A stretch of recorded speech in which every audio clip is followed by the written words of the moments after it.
Good morning. It's WKRK Radio in Murphy, North Carolina, 1320 AM, 105.5 FM. I'm still trying to get in the habit of saying that.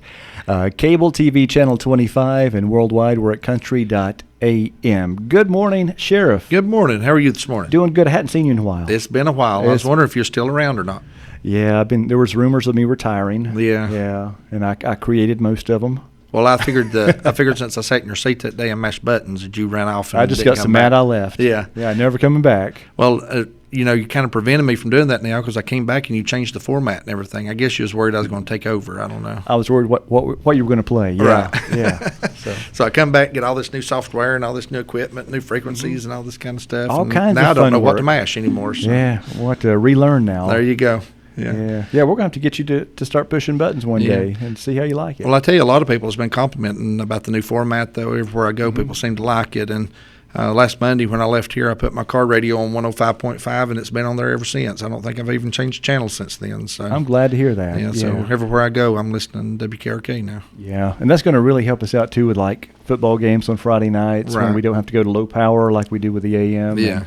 And election night coverage, people will be able, and it reaches out pretty much most of our Cherokee County audience, and it spills over into our neighboring communities there. So I think I completely lost it about a mile or two from the state line, Tennessee. Right. But it comes in pretty reliable otherwise there, and I think a lot of people have already just tuned from the AM to 105.5 FM. Well, I think now from being on AM, being on FM, being on worldwide on the internet and being on television and Channel 25, I don't think people have an excuse for not listening to WKRK. I think you've pretty much got it covered. Anybody that wants to listen can listen. Right now, if they don't listen, they just don't like us. That's it. There's no hope. There's no hope at that point. And that's just okay.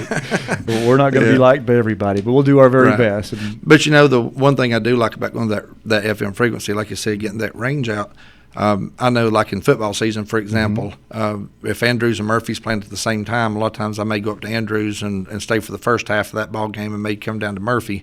Well, when I leave at halftime at Andrews, I want to figure out what's going on at Murphy, and then I couldn't hear on 1320 because of the the coverage there and Lord turning the power down overnight. But now I'll be able to get in the car and hear what's going on in Murphy on my way down. That's good. A lot of people don't realize why the AM has to go to low power.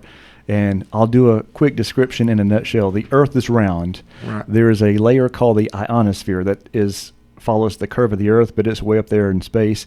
At nighttime, AM stations stop following the curve of the Earth and go hit the ionosphere and back down to Earth. And if stations don't power down at nighttime on the AM dial, then they all interfere with each other at nighttime. That doesn't happen with FM. So FM stations can maintain the same power. But, if we stayed on our full 5,000 watts at nighttime, which in the past we accidentally did one night, we got a letter from New Zealand that they were listening to us. Oh. And, the AM bounces all over the world at nighttime. Well, that's a good science lesson for kids at school then. Yeah. So the FCC, the government says, okay, these stations go to this power at night so that everybody's not interfering with each other. Right. Well, that's pretty interesting. So that's how all that works. Learn something new every day, don't you? Okay, now to sheriff in business. Well, I thought we'd just keep talking about the radio. How are things going in your office? Things are going well. We're having a Superior Court week this week, and hopefully we're going to try to get some cases out and get them disposed of. One of the things that people keep asking us about, everybody everywhere I go when they talk about cases that's pending is the murder trials that we have pending. Right. We do have some people that's been in there for a while, and one in particular has been there for over 3 years. We have another that's been there for almost 4 years. And talking with the district attorney, they're going to try to dispose of at least one of those cases this week and maybe two of them. So we're hoping to maybe get some of those disposed of to get out of the system and get those folks on down the road wherever they need to go, whether they're to be turned loose or go to prison or whatever becomes of them. So we're just wanting to get those cases resolved. But one thing I do want to let people know is that 3 to 5 years on a murder charge awaiting trial is nothing unusual. And North Carolina has actually had some debates in the judicial system about this, and the judges have ruled that it's acceptable to wait 3 to 5 years to have a murder trial. And one of the reasons being, a lot of people don't understand this, is, hey, well, that's an awful long time for somebody to sit awaiting trial. and that is true. And we do have a constitutional right to speedy trial, and those people can at any point file a motion for a speedy trial. They can say, I want to have a trial now. I don't want to wait. But the reason it takes so long and the reason it goes through those processes is because of all the evidence that has to be processed, lab results come back from the state, attorneys having the opportunity to look over those things to defend the person, to build a defense for the person that's accused. And so it takes a while to put all these things together and be able to adequately build these cases. So prosecutors can prosecute to the best of their ability, and defense attorneys can defend at the best of their ability. And so it's important that all this stuff gets done and gets done in the right way, so that people do have a right to a fair trial, and they do get a fair trial when it's time. And then that way, at the end of the day, when everything's in, all the evidence is in, all the lab results are in, all the pictures are analyzed, all of the case notes are analyzed, everything's done.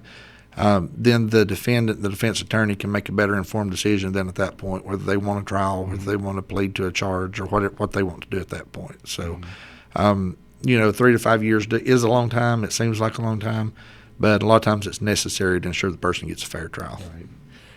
If it's not a murder trial, what's the average length that it takes a normal case to be heard? Well, it depends on the case itself.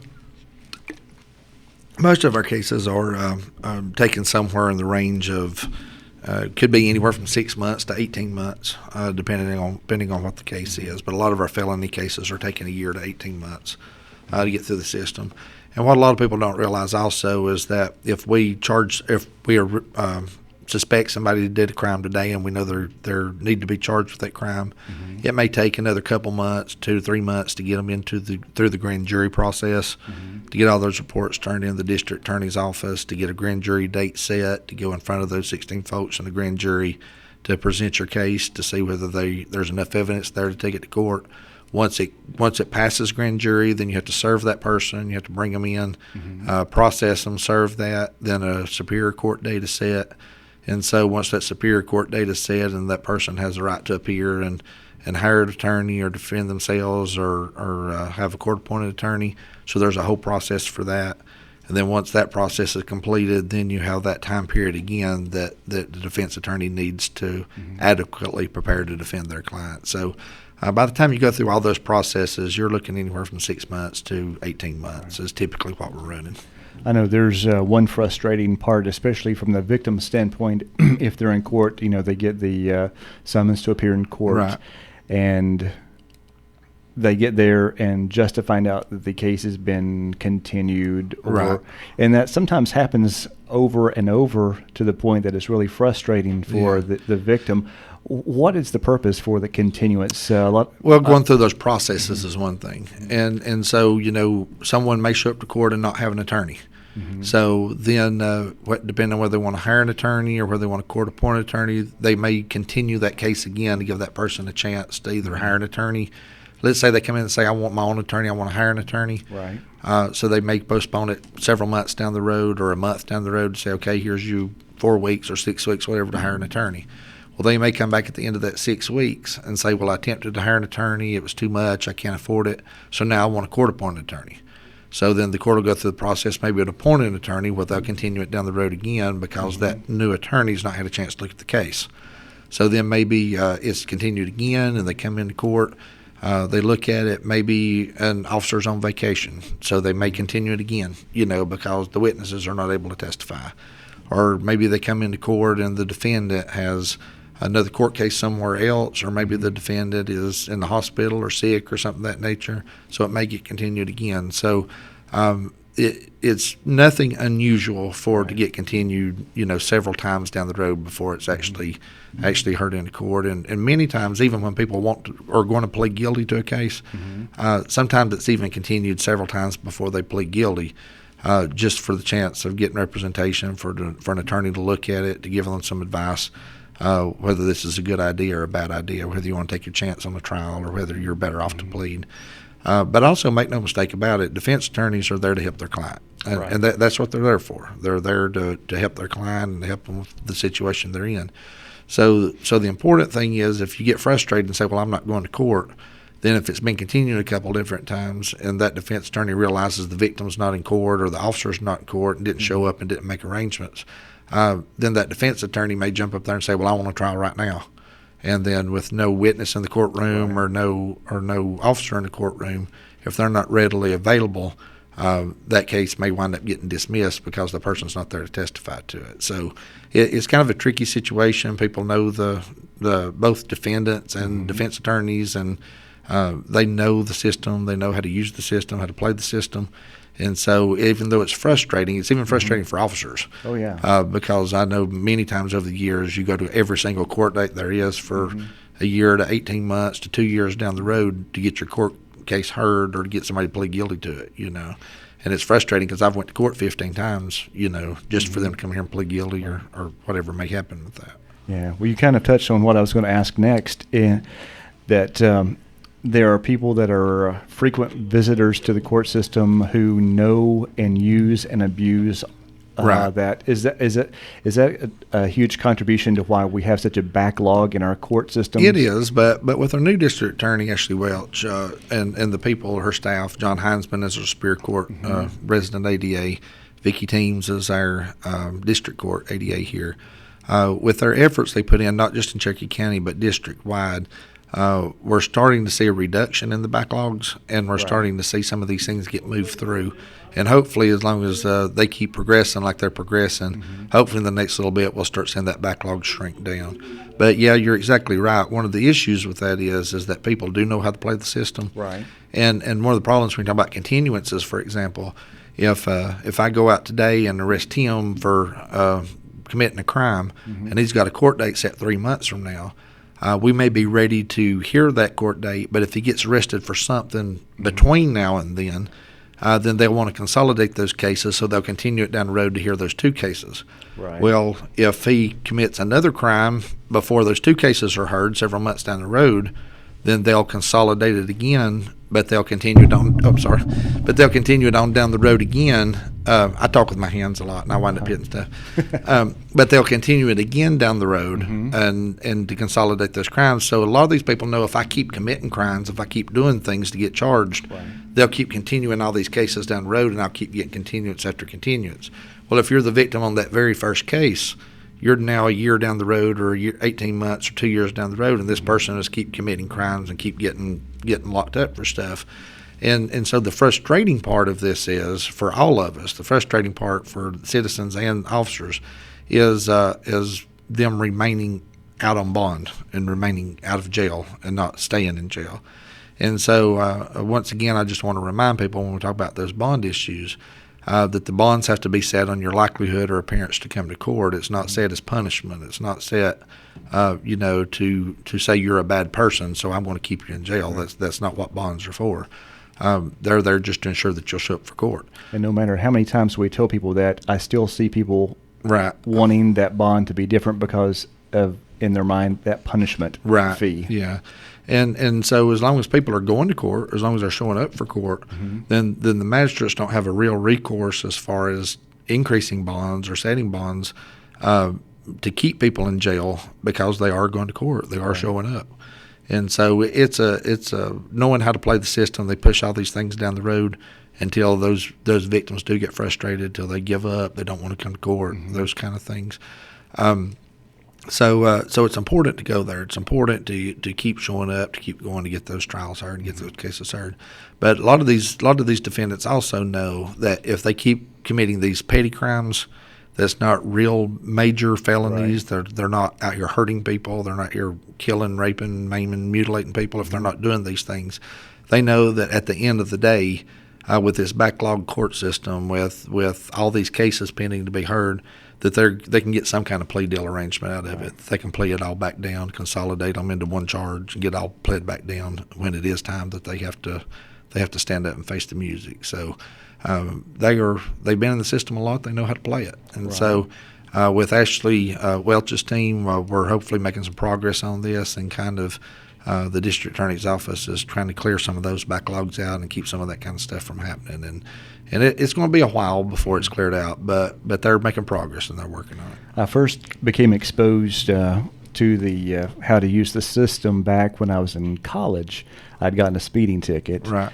And, of course, they give you a date to show up for court. And I had gotten a lawyer there. I forgot how fast it's going. It's way too fast, though, I'm sure.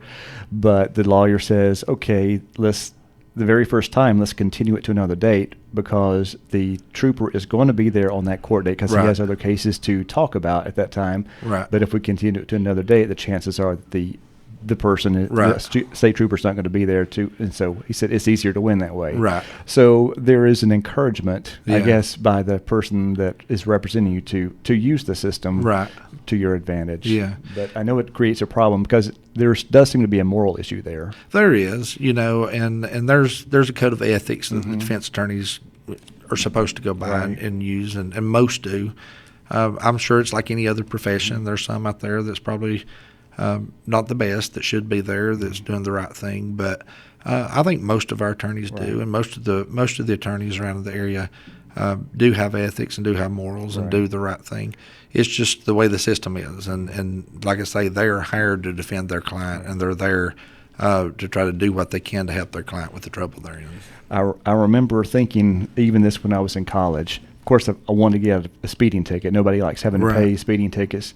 But I was always taught if you do something wrong, you have to pay for it and take responsibility for your actions. And to me, I felt by doing that, I took the lawyer's advice. I felt wrong that I was not taking responsibility, that I was looking for an easier way out to get out of a ticket. Well, that's one of the things we're facing in society today is a lot of people don't have that same mentality, don't feel that way anymore. And a lot of our generational things now that we're seeing in society is more of an entitlement type mentality. And I deserve this. I deserve to do what I want to do. I deserve to live life how I want to live it without consequences. And so we see more and more of that. And it actually started seeing it probably about 10, 15 years ago, maybe 20 years ago now. You started seeing things like kids getting in trouble and getting caught with drugs and getting caught with these things, and the parent coming and jumping on the teacher or jumping on the police officer instead of holding that child responsible for what they did. And so that's just kind of progressed over the years until now. That society, and it's not true of everybody. We have some great people here with some great kids and great communities, but just society-wise, worldwide, we're seeing that breakdown of accountability and that breakdown of standing up for right and wrong, kind of falling away. And the kids see that too. If they know they can get away with whatever, I mean, if Johnny has to write 100 sentences in school and the parent comes to jump on the teacher for making him write sentences. Well, that's true of everybody, though. I mean, you think about it, even our generation and older, you do what you get away with. So if they was to say today we're not writing any more speeding tickets and nobody's going to patrol the highways anymore, then it'd be the Autobahn out here on 74. People drive as fast as they want to because there'd be no consequences to it. And that's kind of what we're seeing in society with other crimes. When you get things like marijuana that's been legalized in other states, people are starting with the mentality now of, well, it's legal there, so I'm going to do it here and I'm going to do what I want to do. Well, the fact of the matter is, according to the law, it's still illegal here. Right. And so they don't understand why they have to pay the consequences here when it's legal in other places. And it's just it's a societal mentality, that I want to do what I want to do and not pay the consequences for it. And we see that spilled over with the attitudes toward law enforcement. We see it spilled over where people now kind of have the attitude of, if I don't agree with the law, I don't have to follow it, and you shouldn't make me follow it if I don't agree with it. And the fact of the matter is, we still have laws, and we still are a country of laws, and we are a country that abides by the laws, and there's punishment that comes with that when you break the laws. I was reading, it was a TV channel, I think out of Charlotte or maybe Raleigh, that had run a report, and I think even one of the local state troopers had responded to another media outlet about giving speeding tickets. If it's a 55, you can get a ticket at 56. Right. And apparently the TV station kind of blew it out of proportion. Yeah. And I read on the North Carolina Highway Patrol's website that they don't have the staff to pull over everyone that is but in our minds we think, okay, if the speed limit's 55, then I have a little buffer zone that I can, give an inch, take a mile, that mentality. So a lot of people set their cruise control about 9 miles over the speed limit. That's still speeding. Yeah. But well, the thing about it is, and going back to that controversy that kind of got blown out of proportion, when you would think about it, it's always been that you could get a ticket for 1 mile an hour over the speed limit. Right. That's what the law always has been.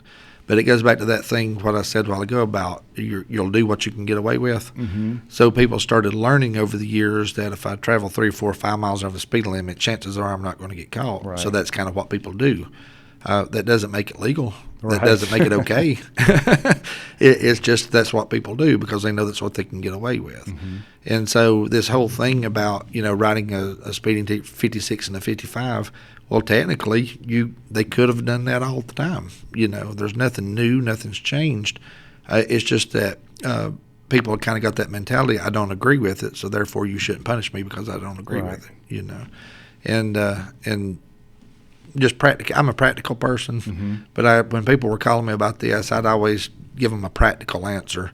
There's no way people's going to write tickets for 56 or 57 miles an hour, a mile or two over the speed limit, for the simple fact of how you going to prove intent when you get to court.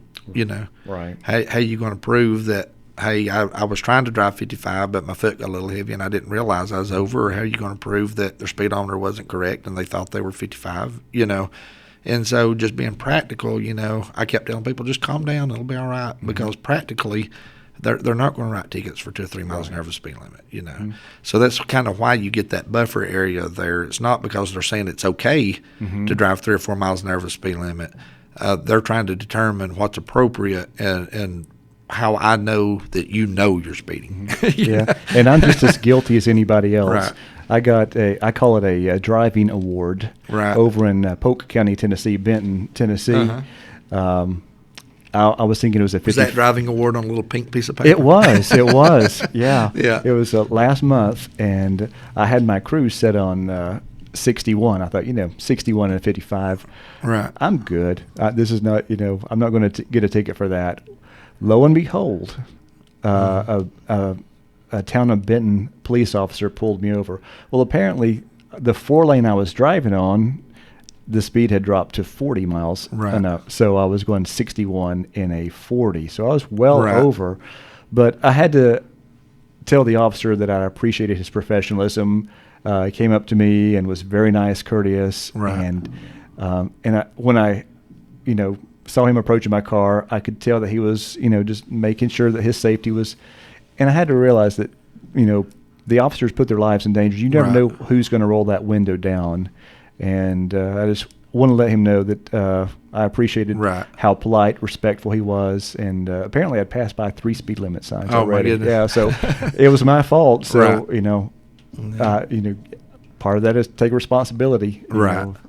But yeah, I can't tell people, how many times over the years that I'll stop cars and get out to walk up to them in the middle of the night or something, they just take off, or bad things happen on traffic stops where, there were either drugs in the car or things that was going on, things that were happening there.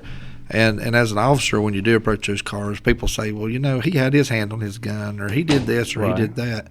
But those officers that are walking up the car, they have no idea what they're walking up to. They have no idea whether this is going to be a good Christian, God-fearing person that's going to abide by anything they ask them to do, or they don't know if that person they're walking up to has a gun laying in their laps getting ready to shoot them. So, the officers have to be extremely careful when they approach vehicles and do those kind of things. And so I hope people understand that, and I think for the most part people do. I think so.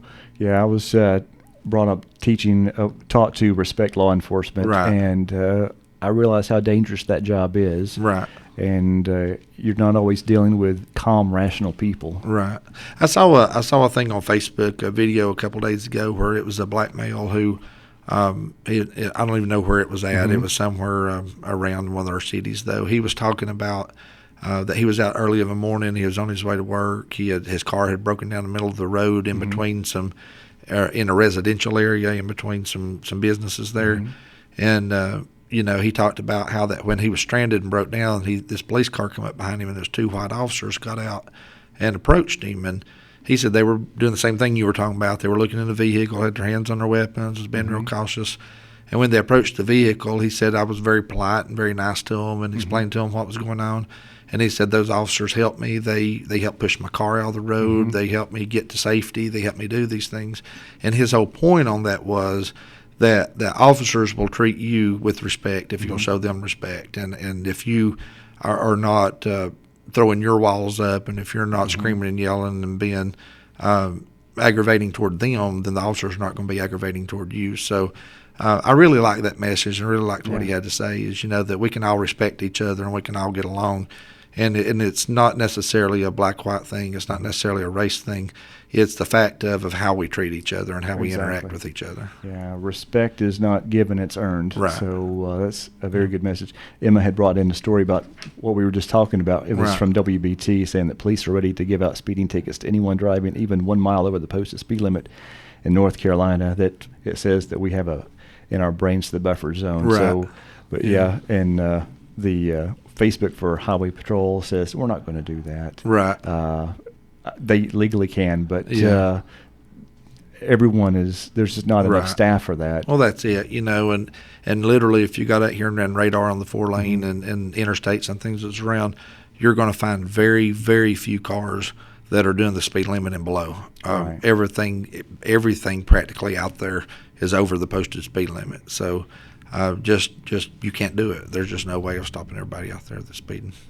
And the speed limit is there because it is based on the conditions of the road and the safety. If the speed limit's not there just to tell you what to do, it's just to... And the thing about it is, also, there's other laws, and people kind of forget about the other driving laws that's involved in that. But you talk about those regulatory speed limit signs that are out there.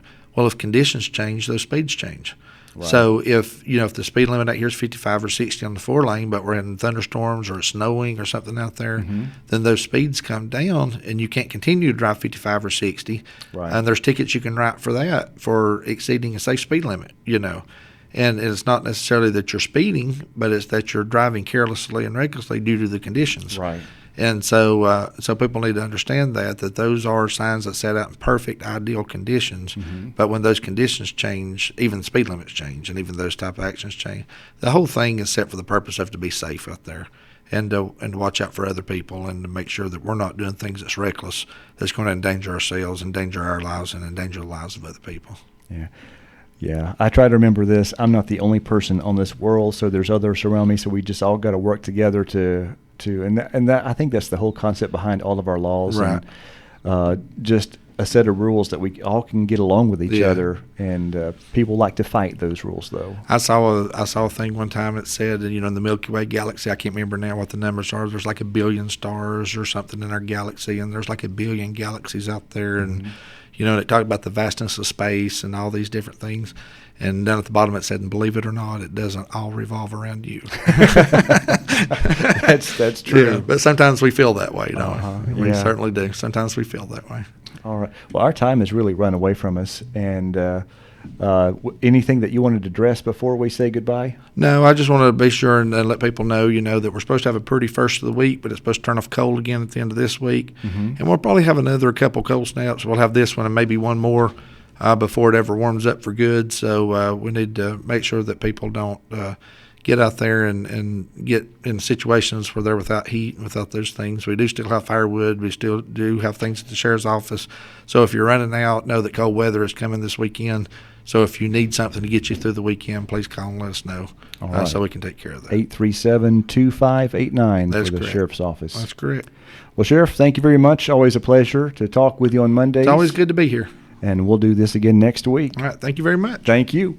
It's WKRK Radio, Murphy, North Carolina, 1320 AM, 105.5 FM, cable TV channel 25, World Wide Web, country.am.